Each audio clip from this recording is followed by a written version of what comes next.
एक रोज एक 10वीं क्लास में पढ़ने वाली लड़की अपने माँ के पास जाती है। उसकी माँ जो कि किचन में खाना पका रही होती है उससे कुछ बोलने का प्रयास करती है। इतने में ही वह अपने माँ के गले में पड़ी हुई उस चुन्नी को पकड़ लेती है। अब तो उसके हाथों में दोनों तरफ चुन्नी है और वह चुन्नी की पकड़ को कि धीरे धीरे मजबूत करने लगती है।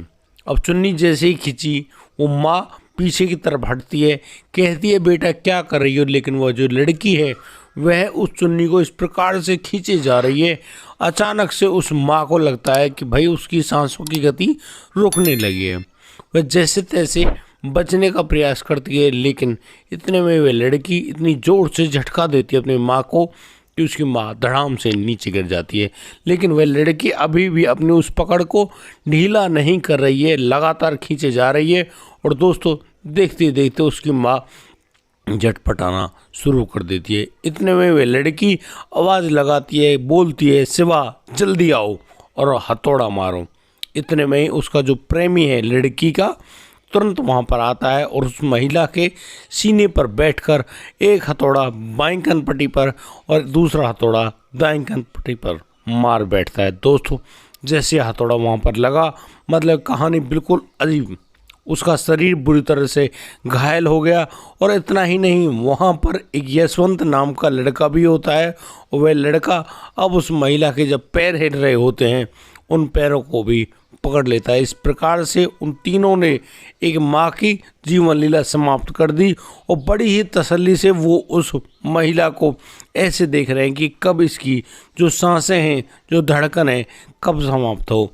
बड़ी ही तसल्ली से वो ये सब कुछ देखने के बाद बड़े ही खुश होते हैं और सोच रहे होते हैं कि उन्होंने जो काम किया है उसके लिए उनको वाकई में इनाम मिलनी चाहिए। दोस्तों यहाँ पर वो लड़की अब अपने प्रेमी और उसके छोटे भाई के साथ कि उस घर से बाहर निकलती है और भाग जाती है। दोस्तों क्या था ये पूरा मामला, एक एक बात हम आपको बताने वाले हैं और कैसे एक बेटी अपनी माँ की ही दुश्मन बन बैठी और उसके साथ इतना बुरा कांड कर दिया और करवा दिया। क्या था पूरा मामला बताने वाले हैं आपको, इस कहानी को अंत तक जरूर देखिएगा। नमस्कार, आदाब, सत श्री अकाल दोस्तों, स्वागत है आपका हमारे यूट्यूब चैनल किस्से क्राइम के। और दोस्तों मैं उम्मीद करता हूँ आप सब लोग बढ़िया होंगे, बेहतरीन होंगे, अपना और अपने परिवार का बखूबी ख्याल रख रहे होंगे। दोस्तों आज का बेहद ही हैरान करने वाला मामला सामने आया है मड़चल मल्काजगिरी, एक जिला पड़ता है तेलंगाना के अंतर्गत। दोस्तों वहाँ पर एक थाना क्षेत्र है जीदी मेटला, इसके अंतर्गत रहने वाली वो जो महिला है जिसका नाम अंजलि है। अंजलि करीब 40 साल की महिला बड़ी ही तसल्ली से अपनी बेटी बेटों परिवार के साथ रहा करती है। अब तो उस अंजलि के घर पर एक महिला आती है, वो होती है उनकी अपनी बहन शोभा। अब शोभा अपनी बहन को बार बार आवाज़ लगा रही है, लेकिन उसको उसकी बहन कोई रिप्लाई नहीं दे रही। अब वो शोभा बड़ी हैरान होती है, वह घर के अंदर जाती है और वह अपनी कि बहन को इधर उधर देखने की पूरा प्रयास कर रही होती है। अचानक उसको उसकी बहन का बॉडी वो एक किचन में दिखाई देता है और किचन में वो जाकर देखती है तो भाई कि जो बॉडी है लहूलुहान, सर वगैरह पे बहुत गंभीर चोटें हैं, गले में रस्सी पड़ी है। अब तो वो समझ गई कि इसकी बहन के साथ ज़रूर कोई बुरा कांड हुआ है। अब तो शोभा तुरंत फ़ोन निकालती है, पुलिस को इत्तला देती है। पुलिस भी तुरंत मौका वारदात पे पहुंच जाती है और पुलिस अब वहाँ पर उस बॉडी को कब्जे में लेकर पोस्टमार्टम कराने के लिए भेज देती है। अब जो पुलिस है, पुलिस मामला तो दर्ज करेगी क्योंकि भाई एक मर्डर हुआ है, लेकिन मर्डर करने वाला कौन है ये बड़ा संशय था, क्योंकि उस घर में वहाँ पर कोई भी मौजूद नहीं था। अब यहाँ पर पुलिस समझती है भैया अब कुछ ना कुछ तो कहानी है, आखिर किस लिए मर्डर हुआ है, क्योंकि घर में ना तो कोई लूटपाट है, ना ही कोई और चीज़ कोई चीज़ छीनने के लिए हुआ हो या फिर कोई पुरानी रंजिश हो। पर इन्हीं चीज़ों के लिए मर्डर वगैरह हुआ करते हैं। यहाँ पर कोई भी मामला जब नहीं मिलता है तो पुलिस अब उन शोभा रानी से पूछते हैं कि भाई तुम ही आखिरी सस्पेक्ट हो, तुमने आखिरी बार इस बॉडी को देखा है, तुम ही बताओ ना। अब यहाँ पर वो जो शोभा है वो कहती है कि इस घर में एक लड़की भी थी और लड़की अंजलि की ही बेटी है जो कि 10वीं क्लास में पढ़ती है। वो लड़की यहाँ पर मौजूद नहीं है। मेरा पूरा शक है उस लड़की ने ही अपने माँ के साथ कुछ ऐसा किया है जिसकी वजह से उसकी माँ, उसकी बहन आज इस दुनिया में नहीं रही है। अब तो वो जो महिला है वो शोभा बताती है कि अक्सर जो अंजलि उसकी बड़ी बहन है वो उससे फ़ोन पर बहुत सारी बातें ऐसी बताया करती थी कि जो इसकी लड़की है ना, वो लड़की एक दिन अपने प्रेमी शिवा के साथ भाग गई थी। और जब यहाँ पर वो लड़की भाग गई, अब गई तो वो अपनी मर्जी से, लेकिन इधर जो अंजलि है, अंजलि पुलिस थाने में जाती है और जो उस लड़की का जो प्रेमी है उसके खिलाफ मामला दर्ज करवा देती है और कहती है कि शिवा जो कि 19 साल का एक लड़का है, वो लड़का उस लड़की को लेकर भाग गया है। अब इस बात से वो दोनों मतलब कि बहुत ज़्यादा नाराज़ होते हैं। अब इसीलिए वो जो लड़की है वो करीब 6 दिन बाद वापस घर लौट आती है। अब यहाँ पर मामला लगता है कि बिल्कुल शांत हो गया है। वह लड़की भी कहती है कि बिल्कुल वो अपनी माँ के साथ जाने के लिए तैयार है, कोई दिक्कत नहीं है साहब। उसके बारे में उसके बाद उस महिला को ज़्यादा कुछ नहीं पता है, क्या हुआ है इस घर में, क्या जानकारी है, कुछ भी नहीं मालूम है। अब तो पुलिस शोभा से कहते हैं कि ठीक है कोई बात नहीं, अब तुम उस लड़की का मोबाइल नंबर दे सकती हो। अब दोस्तों शोभा द्वारा उस अंजलि की लड़की जो 10वीं क्लास में पढ़ती है उसका मोबाइल नंबर दे दिया जाता है। अब उसकी जैसे ही लोकेशन ट्रेस की गई, सीडीआर रिपोर्ट निकाली गई, उसमें एक नंबर कॉमन मिलता है। वो नंबर होता है उसी लड़के शिवा का। अब उसकी भी सीडीआर रिपोर्ट निकाली जाती है तो कहानी बिल्कुल साफ क्लियर, भाई दोनों प्रेमी है और घंटों घंटों एक दूसरे से बात करते हैं। अब इसी बात को सुनकर पुलिस बड़ी हैरान है और लगातार ट्रेसिंग कर रही है कि कहीं ना कहीं इनकी लोकेशन तो मिले। और दोस्तों बड़ी ही मतलब कि गजब की बात ये होती है कि वो जो मोबाइल है उस लड़के शिवा का वो ऑन होता है और ऑन होता है मात्र 2 सेकंड के लिए। जैसे वह ऑन हुआ तुरंत उसकी लोकेशन ट्रेस हो गई और पुलिस ने तुरंत उस जगह पर छापा मारा और उस आदमी से मतलब उस लड़के का तुरंत वहाँ उस जगह से गिरफ्तार करने की दबिश डाली गई। और दोस्तों पुलिस को कामयाबी मिली कि वह जो लड़का है उसके साथ उस लड़की को भी गिरफ्तार कर लिया गया। अब दोस्तों यहाँ पर उन दोनों को जब गिरफ्तार किया गया, पुलिस थाने में लाया गया और जब उनसे बातचीत करी गई तो सारा मामला क्लियर हो गया। पता लग गया कि भैया किसने और क्यों इस पूरे कांड को अंजाम दिया है। दरअसल वह लड़की यहाँ पर पुलिस के सामने बताती है कि हाँ उसने अपनी माँ को मारा है। मारा क्यों? इसलिए मारा है कि इस माँ ने उस लड़के शिवा को, जो कि उसका प्रेमी है, जिसको वो बेइंतहा मोहब्बत करती है, उस लड़के को दोषी क्यों बनाया। इसी बात से वो खासा परेशान थी। और उस लड़की का तो पुलिस अरेस्ट नहीं कर सकती क्योंकि उसकी उम्र इतनी ज़्यादा नहीं है।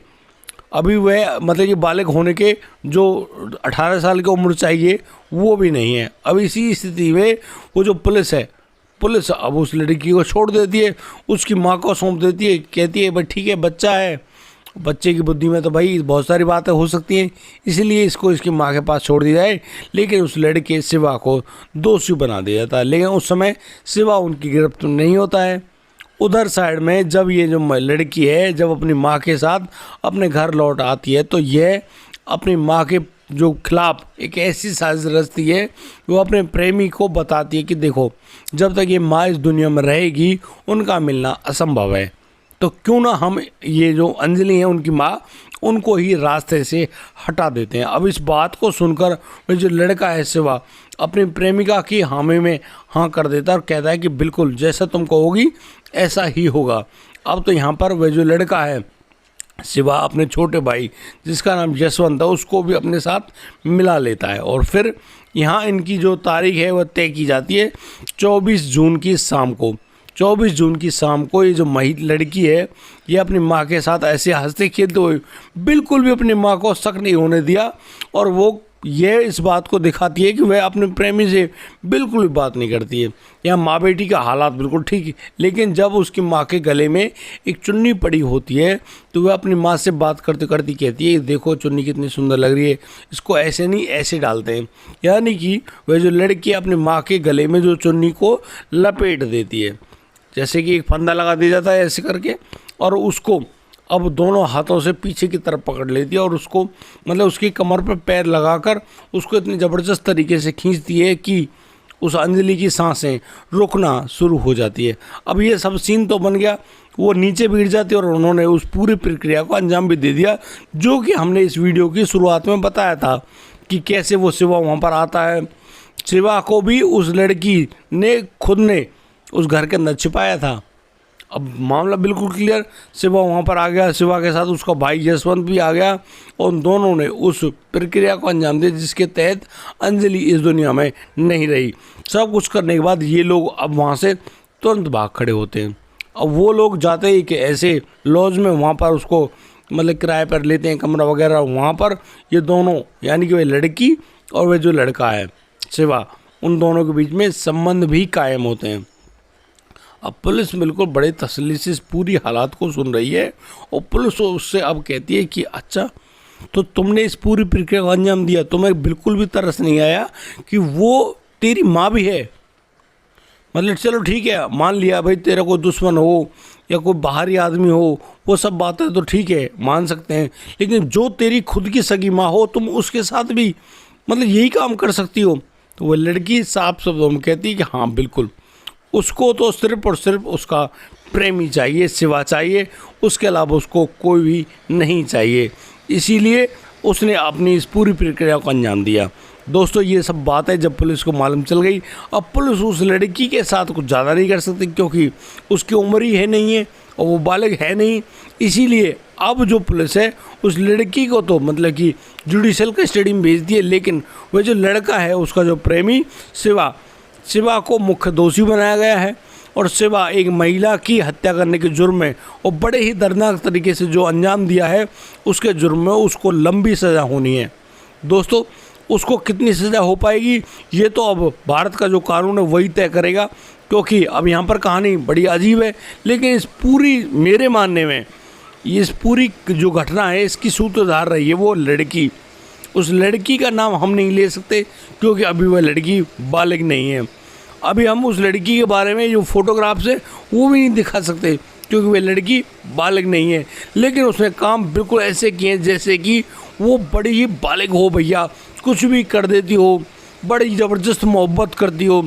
लेकिन पुलिस ने अब उस शिवा को और उसके जो छोटा भाई यशवंत दोनों को गिरफ्तार करने के बाद अब उनको जेल के अंदर यानी कि पहले तो जुडिशल कस्टडी में रखा है और आगे जब पुलिस का जो रिमांड वगैरह पूरा हो जाएगा फिर उनको जेल तो अवश्य होगी। यहाँ पर उस यशवंत को भी काफ़ी छूट मिल जाएगी, उधर उस लड़की को भी छूट मिल जाएगी, लेकिन शिवा तो पक्का जेल के अंदर जाएगा और मेरे मानने में कम से कम उसको 20 साल से ज़्यादा की सज़ा होने वाली है। ये मेरी तरफ से पक्की मतलब मुझे लग रहा है।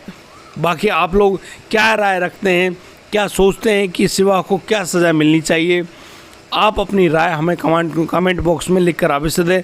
और दोस्तों इस पूरे घटनाक्रम को सुनाने को उद्देश्य किसी को परेशान करना नहीं है, किसी का दिल दुखाना नहीं है, लेकिन जिस प्रकार से ये घटनाक्रम सामने आते हैं उनसे तो भाई यही लगता है कि यार अपने बच्चों को बचा लीजिए, अपने घर को बचा लीजिए, अपने परिवार को बचा लीजिए, अपनों को बचा लीजिए, क्योंकि आज इस संसार में इस कलीकाल में ढंग से संस्कारी जीवन जीने का कोई भी औचित्य बचा नहीं है।